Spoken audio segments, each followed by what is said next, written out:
What's going on, my reefing fan? My name is March. Thank you for tuning in to this episode of Fragbox TV. I'm going to walk through the coral beds and kind of show you some of the new corals that we have. We call this sort of episode What's in the Beds. Thank you, Mr. Dylan, for giving us that creative name for this sort of episode. I wanted to call it Keeping Up with the Corals, kind of like a play on names, you know, like Keeping Up with the Kardashians, except there are no Kardashians here because we just do corals. This is kind of funky, actually. Dylan and Tia just left for the day, and they, I think it's twice a week right now, we dose this Red Sea energy on our nano tanks because the corals respond really well to it. It gives it this really eerie, iridescent, yellow-green kind of freaky glow. It looks like the tanks have gone nuclear, but the corals really respond nicely to the, it's like an amino acid carbohydrate. It's different than a food. I think of it more of a supplement. I don't think they consume it the way they would a food like reefroids here, but I think that'll be my sidetrack of the day because today we're going to be showing you some of the cool corals that we have in stock. So maybe we'll start over here, some nice acropora or flower pot. You know what? I was just about to do a video today kind of discussing the difference and how to keep these. So stay tuned. It's going to come out probably in the next day or two because we have a nice amount right now. Sorry, I'm focusing on the floor. We have a nice amount of different flower pots and gonnies. So I know that coral care video I've been talking about doing one on gonnies is long overdue.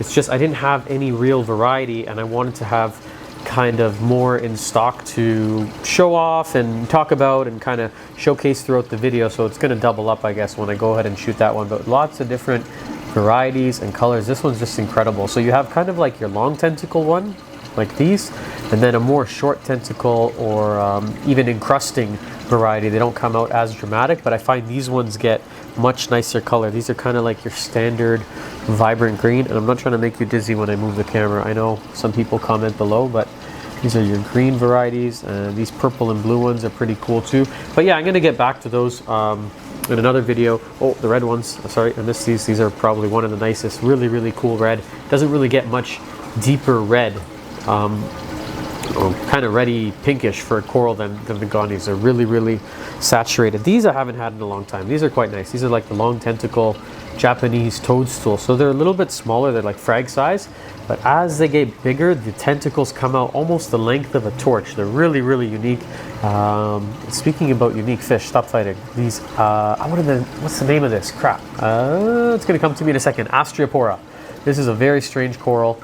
I've only ever had it once before. It's not a very common coral. It almost looks like, I don't know how to describe it, like a cyphastria on steroids, or like if a cyphastria and a flower pot had a baby or like hybridized, they would look something sort of like this. So you get this encrusting coral with these really unique, vibrant polyps that stick out of it, and it's just, there's really no other coral like it. It's really hard to describe or compare it to any other coral. Another nice variety of the acropora, some cool cyphastria over here.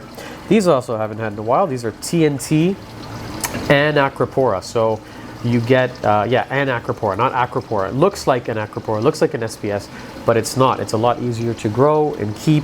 Lower light, lower flow, but you end up with, I wish I had a bigger one to show you. I killed mine recently in our terrific tank crash that happened over there, but I'm not going to talk about that in this video. I'm tired of talking about what happened in that tank, and maybe you guys are tired about hearing me complain, but this is another variety of an acropora, so not an acropora. I think in Latin when you put an in front of something, it means not, so not acropora. And then there's one more really cool variety, if I can find it. It's the goldenrod over here. I don't know if the camera's going to pick up the color, but it's a very cool yellow, like banana yellow, which is a hard color to find in any coral, let alone a hard coral. So you end up with this large branching hard coral looking yellow species. It's quite unique. Over here in this basket I have some cool mushrooms that I'm trying to grow out, just different varieties: anthrax, tequila sunrise, green lightnings, interstellars. If anyone's ever wondering, come to the store and you're wondering why they're here in the basket, some mushrooms, not some, these discosomas, you can't glue them directly to a plug, so I gotta let them sit in the stupid gravel until they decide they are ready to be glued down to something, so that they're not free floating in the tank. We've got some nice rock flower anemones all on the kind of the red spectrum of coloration. This I think is a long tentacle anemone, and he's been here a long time. Long tentacle, long time. Somebody take him home. It's on sale. I'm pretty sure it's on sale on the site right now for like $70, and these clowns are not going to be happy if I sell their home. You know what? If you're local and you want the clowns, we'll sell the clowns to you at a discount with the nems, so they can all stay nice and happy. Spellbinders, whoop! These are cool. These are some of the coolest zoas, hands down, that are out there. They're really unique. They're like a orangey yellow. I really shouldn't describe colors because convinced that over the years I'm not fully colorblind, but I don't see colors, I think, the same way normal people do. So maybe I shouldn't describe colors. I don't know what you're picking up on your computer screen or or on your monitor there, or maybe your phone, however you're watching this. This is some Tyree pink lemonade. We also do not get this in very often. It does not grow very quickly. When people say hard coral are hard to keep, this is kind of one of those species that they're talking about. Maybe not hard to keep, but it just doesn't, at least for me, I've never had terrible success growing out the pink lemonade, which sucks because it's a very cool coral. You got this yellow body with these pinky purple, there I go describing color, whatever. It's really cool. Some nice bounce mushrooms, the orange circus on the left, and beautifully contrasted on the right we have the forest fire. These are very cool bounce mushrooms. This one, the vesicles are going to get a lot bigger in my experience. These are about the size of golf balls. Everything I'm showing you right now is also, I'm pretty sure, is up on our site. So it's available. This is a bow tie blaster. Well, it's available now. I don't know when you're watching this. Right now we're talking, what are we? End of August 2021.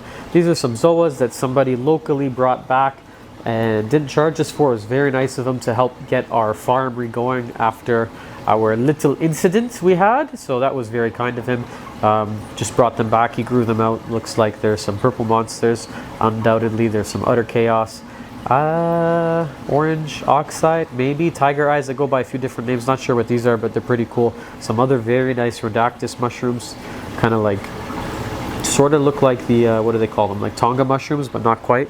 Caroliniana, this is a species of acro who doesn't get enough love or attention, and we don't get in the store often enough. You know what, I know it's kind of boring and it's just GSP, but I'm going to jump around to the other side of the tank because something's catching my eye. Ooh, Aquaman Monty. For encrusting Monties, one of the most vibrant, one of the nicest ones for sure. This is a bluish Nepthia, sort of leather. I'm not 100% sure what it is. It's cool though. I'm certain it's a soft coral, has no skeleton.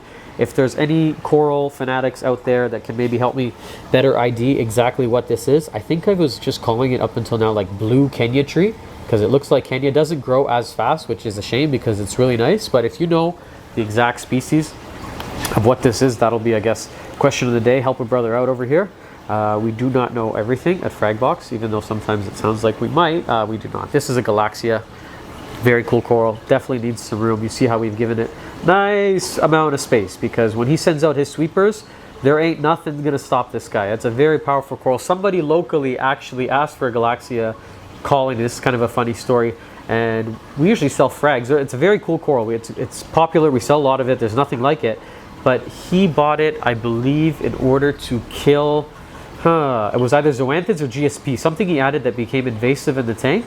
And in order to kind of keep it at bay, he bought a Galaxia and then used it almost like a natural way of pruning and keeping the other coral in check. If you're watching this video, you know who you are. Maybe comment below, was it a GSP or a zoa? One or the other. He used the Galaxia and its powerful sweeper tentacles to basically naturally frag and prune another coral. I thought that was kind of a cool story, but I'm also a coral nerd, so maybe not everyone will find that cool. Dragon Soul Favia, nothing like this one. You know what? Dylan corrected me the other day. If you don't know Dylan, he works here in the store. He's our resident coral surgeon. He does 95% of the fragging that's in here. Maybe 90%, depends on the week. But he was telling me, we call this Favia. It's known as Dragon Soul Favia, but it's not. It's actually Goniastria. So I think that happens a lot sort of in the hobby. We just kind of throw a name at something. They're similar. I could be wrong, but I think he might be right. Goniastria. Some cool purple-green hammer, which we're going to frag up shortly. Actually, tonight is feeling like a fragging night. So some nights when I'm bored or I get the itch or the urge, what I do is stay here at the store late once everyone has gone home, and I throw on my podcast onto my my wireless headphones, go down to the basement, and I'll just do 3-4 hours of just fragging. So stuff that's been in the store for a while. An example would be something like this cool honeycomb Lepastria that I think is stunning, but for some reason no one has decided to pull the trigger on it. It's about $100 Canadian, so that works out to maybe $70 US. No one's decided to buy it. It's been here for about a month, and this is a very good candidate for fragging. It's very easy for me to run it through the bandsaw and do lots of nice little frags out of it. And I can record that if you want to see what it looks like fragging that sort of coral. And then they're going to turn into these nice little pieces, which sell much faster than a larger colony. Most people today, I think on average, have a tank somewhere between 10 and 50 gallons. So something like this, you know, at 20 bucks is a lot more manageable or practical than selling large colonies. Stuff like this here on the bottom, we have these huge colonies. If you're local and you want a beautiful, okay, glass is dirty, but I mean a big colony, Blastomussa merletti, I can't ship this stuff and I'm not looking forward to fragging it. So if you want something like quite enormous, you got a big tank and you're looking for good bang for your buck, they're so big I can't even put them on the rack. You can kind of see them hiding there underneath. Stuff like that is not going to get fragged up, but this will probably be on my frag list for tonight. Some cool elegance coral, kind of greenish, bluish kind of variety. Some scolies, Australian scolimia, some nice torches we just got in, green Indo branching torches. This poor sun coral not doing terribly well. It's got to be fed. I'm pretty sure it's a non-photosynthetic coral, and he needs to be fed. We were feeding it, and he's not doing very great. It was around 90 or 100 bucks. It's up on the site, I think, for $10. So if you notice, sometimes we'll do something called a save me price or a damaged piece price. You know, corals, unfortunately, they do not all make it, even for us. Most of them do. And in some cases, when they're getting close to their last limb, like he still opens up a little bit at night, what we'll do is offer it at this, like, we call it a damage price or a save me price. And obviously that's not the type of corals we're trying to sell, but it's unfortunate that happens. And there's a couple local guys that really like taking these type of corals and trying to save them, you know, for 10 bucks, kind of gambling, and sometimes they're able to do it. They're able to bring it back. This shouldn't still be here. This is a very nice coral. This is a raging river chalice. It's really cool. Red on blue is not a coral color combo you see too often, especially in chalice. It's really unique, and it should not still be here. Someone should have bought this already. I think sometimes there's so many corals in the store that when people come in, they kind of gloss over stuff, or it's hard to focus, or you know, you're gonna pick out stuff that's super bright, like this orange plate coral here, and stuff that's really unique goes sometimes unnoticed. It's kind of a smaller piece, but that is quite a unique piece. These we just got into. These are some we call mutant frog spawns, so they're primarily purple, but then they've gone crazy and they have this cool kind of green streak running through the heads. There's two of them here.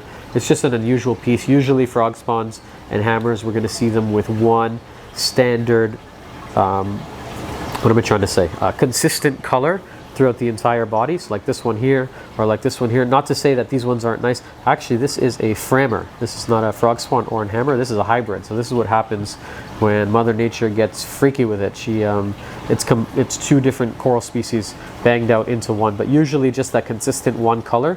Kind of bluish, greenish, tealish you see on these ones here. So that's kind of unusual to see that mutation. That's why we call it the mutant hammer. Let me walk around to this side. I'll give some quick love over here to the long tentacle plate corals, which are very nice. I'm always talking about those. These anemones, somebody traded this in. This is a very cool rock. I really want to keep one of them. I think there's only 2 or 3. We finally caught that mean Clarkie that was in the other tank and threw them in here. We have some clams that are in, which we don't get very often, some nice maximas, and they're cool because they come, do I use the word cool a lot? I feel like I use cool and unique over and over again, but they are cool, and they're attached to these clam plates, so it makes it really easy to add them to your tank, because getting them to attach is one of the trickier parts about clams.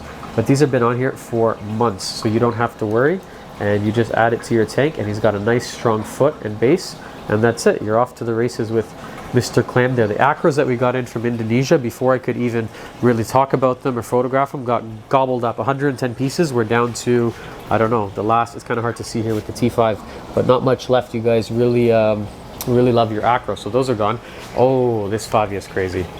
I've been coloring it up over here under T5. This thing is getting nuts. Came in as like a brown turd, and that's one of my favorite parts about this hobby. When you find something, you see a little bit of potential, a little bit of color in it, and then it just turned out incredible. It's a really nice piece.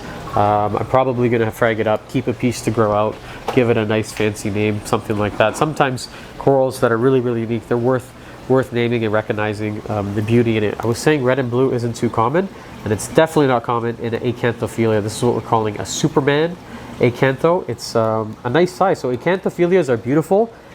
One of the downsides is, though, they come in enormous. Like if you want to add one to a smaller tank, they come in huge. They're 8 to 12 inches across. They're like bigger than these open brains or acants. They're big corals, and they puff up. This is actually kind of nice because it's on the smaller side, so you get that cool red and blue contrast, and it would be a little bit more appropriate for a tank, you know, under, I don't know, maybe 80 gallons or so. Some cool hammer and pipe organ, one of March's, why am I talking to myself in the third person? One of my favorite corals of all time, pipe organ. Some cool open brains. We got some new acan. Well, I think they got relabeled recently, and someone was saying that in the comments. They're actually called micromusa now, but I'm sorry, I'm not going to change my, I'm going to keep calling them acans. That's what I've called them up until now. To me, this is a micromusa. I understand Latin names change, but at least for this channel, you're going to have to bear with me. I'm going to keep calling these micromusa, like this one over here. It's basically like what I think of them as like mini acans. They're very similar in terms of care and requirement, and then they're just smaller heads, and I'm going to keep calling these acan lordoensis, even though I know it's wrong. So sorry about that. Well, what else can I show you? Some cool gold Indo branching torch, another piece that just flew out the door. We had maybe 10 of them. I'm down to the last one. I was planning on keeping some, but I think this is getting shipped later this week. What are you? You know what? I talk a lot, and then I have to kind of go through my memory and remember what corals are called. I'm going to come back to you. Clove polyps. What am I saying? These are clove polyps. These are mushrooms, and this is a very cool chalice. This is all stuff I've put aside for fragging. So what I'll do is kind of go through the beds here and see stuff that we've had maybe for too long, or that people haven't really pulled the trigger on yet. We'll put them off to the side, and then, like I said, we kind of break them down into some smaller and more manageable pieces. We got some very cool zoas in. These are something we called Colossus. I think some people call them Spider-Man, but to me they're not the true Spider-Man. Either way, again, nice blue and red. I started the video off saying blue and red is rare, and then now I found the third kind of combination of those two colors. These are really neat. They're almost like Armageddon meets Illuminati meets Armor of God or something. I'm not sure, a wild piece, but they're very cool. Same with these ones over here. They've I don't have a name for these. I've seen them something similar go by the name Latin Lover, but I don't think it's quite it, or Tropicana, but same thing, it's not quite it. This is my little collection of pipe organ that I'm getting ready to quarantine and add back to focus there to the display tank. So what I wanted to talk about earlier was this GSP. I know it's not very exciting, but it's kind of cool because we got in some nice different varieties of GSP. So this one sort of longer and larger polyps with a white mouth. This one's got like purpley white mouth and green. A different one over here. So it's kind of cool to see GSP. I think a lot of times reefers just think of them all as the same color, but we have two or maybe three different varieties in here that are going to get fragged up this evening. Some blue palithoas, a nice blue tenuous colony. I think we're actually holding this to be picked up by someone this week, and these are the remaining tenuous. If you're looking for a nice sizable acro colony, these are some tenuous here. The last few remaining ones I wanted to keep. I think this one here, I can't remember this one here, but I would part with it if someone would let me just keep a frag. Same with this one, really nice. Indonesia is definitely known for their acropora tenuous, and we also got in some cool blue Florida Recordia, blue purple, kind of like something in between. This shouldn't still be here either. This is a very nice green bubble tip anemone. These are really nice too, but these are a little bit more standard or common. We get these in often, we get them traded in, we grow them in the basement. These are a little bit more common. The green is usually a lot more common color for corals in general, but I don't see them as often, at least in this store, in terms of the this bubble anemone here. What can I show you in terms of frags? I think we kind of more or less went through this tank here. Maybe we're going to wrap this video up, this episode of Fragbox TV. If you like the content, you know how you let me know? There's a little thumbs up button. And if you hit that, I'll do longer videos like I'm doing on this one. I think we're getting close to about 20 minutes now. I do try to make them a little longer because you guys have told me do them longer. So if you want me to keep talking, that's what I'm going to do. I'm here for you guys. And if you like the content, go ahead and subscribe. Like I said, Like I say, basically in every video, we try to do a video every single day. One last sidetrack before I let you guys go. I know you've had enough of me. These are new for us. These are orange echinastria. Sorry, buddy. I'm going to take you out just for the purpose of the video. Oh, I don't mean to piss you off. These things, if you've ever had trouble keeping starfish, they are immortal. This one's kind of cool. You can see here, he's got 6 arms. So we had one that had an arm cut off, somehow accidentally got cut off, and from that one arm, that one piece, he actually lived. That little arm crawled around the tank, and then it sprouted 5 little new, we're gonna put him back in. You know what, this is probably not nice. Sorry, man. From that one little branch, from that one little arm, it sprouted like 5 new little nubs. It was the weirdest thing. It didn't even look like a starfish. It was just this arm roaming around the tank, and then he sprouted these 5 little new nubs that started to form into a new starfish. So that's pretty cool. If you're looking for one that's really, really easy, look for the echinastria. Then the double stars, even the phromias are not so bad. I won't sell linkias. I'm not trying to ruin sales of linkia starfish for any other store out there. I just personally won't sell them. I can't keep them. I don't feel right about them. They just melt. All the linkias, especially the blue ones, are the most beautiful in my opinion. There's nothing like a big blue linkia and a starfish. They're incredible.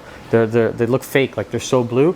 I can't keep them. I don't know anyone that keeps them long term. There's a couple other really cool serpent stars, not the harlequins. It's kind of like the uglier stuff. Sometimes it's easier to keep. I guess that's just the way it goes sometimes. Anyways, we're going to wrap this one up. Thank you for watching this episode and tuning in to Fragbox TV.